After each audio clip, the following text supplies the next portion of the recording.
la prochaine fois. Alors, d'abord, on va essayer de rappeler un petit peu des caractéristiques du texte injonctif qu'on a déjà vu lors de la première séance. Alors, d'abord, on va voir est-ce que mon texte contient des conseils et ou bien des recommandations. Est-ce que les verbes sont conjugués à l'impératif ou bien à l'infinitif? Est-ce qu'on peut utiliser aussi, des expressions d'obligation comme il faut ou bien on doit, etc. Alors, ça, c'est la plupart des caractéristiques qu'on a déjà vues la première séance. Alors maintenant, on va essayer de voir la grille de relecture. Alors, tu poses la feuille de ta production écrite devant toi et on va se demander quelques questions et vous allez cocher à chaque fois dans la case oui ou bien non. Ça dépend du texte que tu as écrit. Alors maintenant, on va voir le premier indicateur. Est-ce que j'ai donné des conseils dans mon texte? Alors, cher élève, tu vas voir dans ton texte, est-ce qu'il contient un conseil? Est-ce que tu as donné un conseil à ton frère ou bien à ta sœur? Si c'est oui, alors tu vas cocher la case oui. Sinon, tu vas cocher la case non. Deuxième indicateur, est-ce que j'ai donné des recommandations? Alors ton texte, est-ce qu'il contient une ou bien plusieurs recommandations? Si c'est oui toujours, alors tu vas cocher la case oui. Si c'est non, alors tu coches la case non.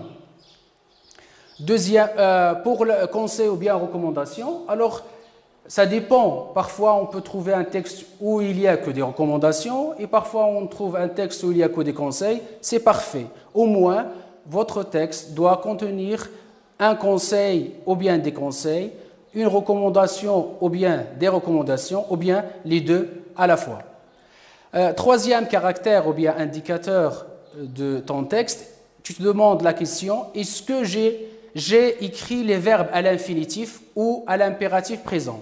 Alors, on a déjà découvert dans le texte injonctif que la plupart des verbes sont conjugués à l'infinitif ou bien à l'impératif présent. Alors, tu vas vérifier sur ta feuille où tu as rédigé ton texte, est-ce que les verbes sont conjugués à l'infinitif ou bien à l'impératif présent.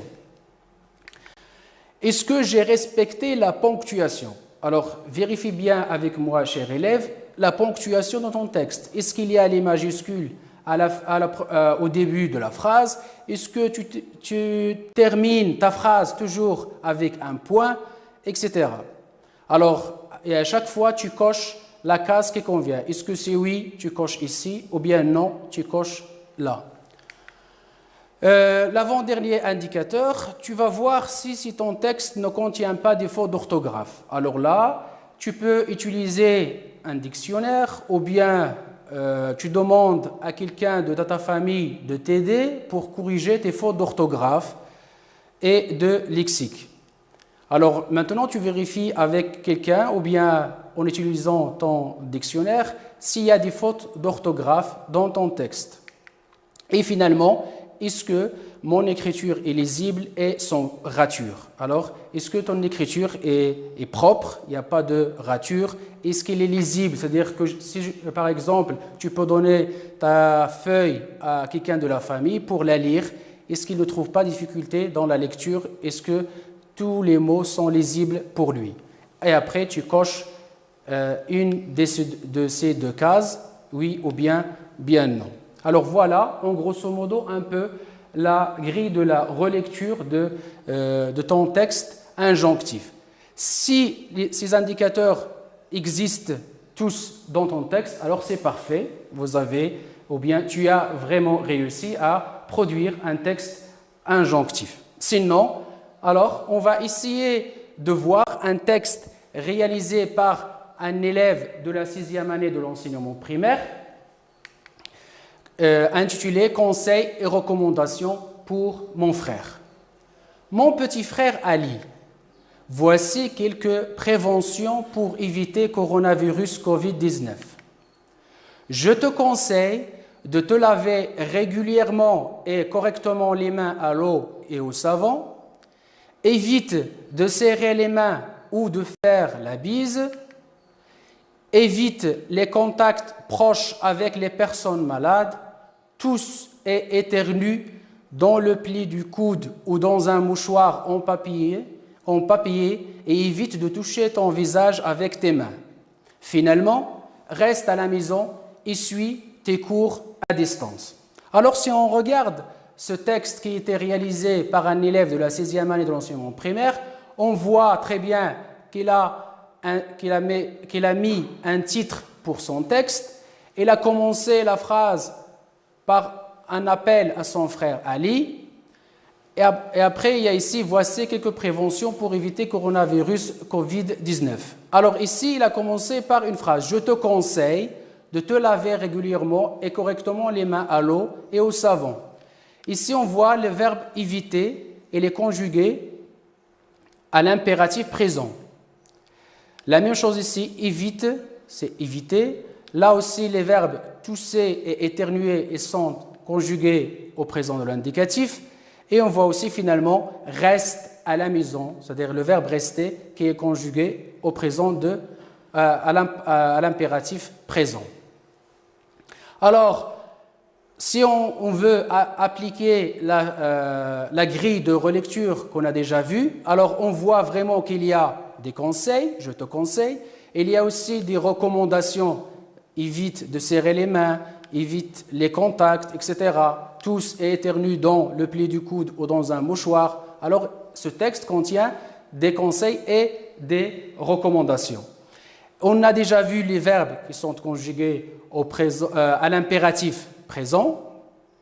Et on voit aussi qu'il y a un respect de la ponctuation. Il y a la majuscule toujours au début de la phrase. Il y a toujours un point à la fin de chaque recommandation ou bien à la fin de chaque conseil, etc. Alors, on voit qu'il n'y a pas de faute d'orthographe. Voilà, c'est un exemple qui peut t'aider à réaliser ou bien à produire un texte injonctif. Après avoir ces conseils et cette grille aussi de relecture, maintenant tu peux réécrire ton texte pour une deuxième fois. Tu montres à nouveau ta production finale à ta maman ou bien à ton papa ou à un membre de ta famille pour le vérifier avec toi. Tu as toujours la possibilité de consulter un dictionnaire ou bien demander à quelqu'un de la famille qui a un niveau plus avancé que toi, qui peut t'aider pour réécrire ton texte pour une deuxième fois. Avant de finir cette petite leçon, ou bien cette deuxième séance de la production de l'écrit, je vais te rappeler un peu les gestes qu'il faut faire pour éviter l'infection et la contamination par le coronavirus Covid-19. Alors d'abord, lave fréquemment les mains avec de l'eau et du savon ou avec un désinfectant pour les mains à base d'alcool. Deuxièmement, couvre-toi la bouche et le nez avec le pli du coude ou un mouchoir lorsque tu tousses ou éternues. Évite tout contact rapproché avec des personnes présentant des symptômes comparables à ceux d'un rhume ou de la grippe. Et finalement, consulte un médecin en cas de fièvre, de toux ou de difficulté à respirer. Alors, pour finir, je te souhaite bonne réussite et un bon travail à la maison et à la prochaine fois, Inch'Allah.